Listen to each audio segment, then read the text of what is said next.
Hello guys, இப்போ நான் வந்து ஒரு சேரன் மெஸ்ஸுன்னு ஒன்று ஜெயங்கொண்டது பக்கத்தில் உட்காந்துருக்கேன். இங்கே வந்து எப்படின்னு கேட்டிங்கன்னா, இங்கே பாருங்கள், இங்கே வந்து ரவா ரோஸ்ட் வந்து எனக்கு ரொம்ப பிடிச்சது. செம்மையாக நெய்யிலே வறுத்தெடுத்த மாதிரி இருக்கும் ரவா ரோஸ்ட்டு.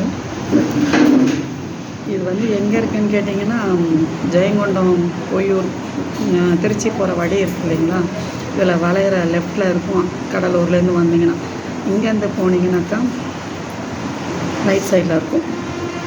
எப்போயாச்சும் வந்தீங்கன்னா இங்கே சாப்பிட்டு பாருங்களேன். இங்கே டேஸ்ட்டே ஒரு டிஃப்ரெண்ட்டாக இருக்கும். மெஸ்ஸுனாலே இந்த ஆச்சி மெஸ்ஸு அப்படி சொல்லுவாங்கள்ல, அந்த மாதிரி பாருங்கள். ஆனால் சட்னி அந்த இதெல்லாம் பார்த்தீங்கன்னா ஒரு சரியான டேஸ்ட்டாக இருக்கும். மற்ற ஹோட்டல்லாம் சாப்பிட்றதெல்லாம் வேறு, இது வந்து ஒரு வீட்டு முறை தயாரிப்புன்னு சொல்லுவாங்கள்ல, அது சாப்பிடுங்க மக்களே.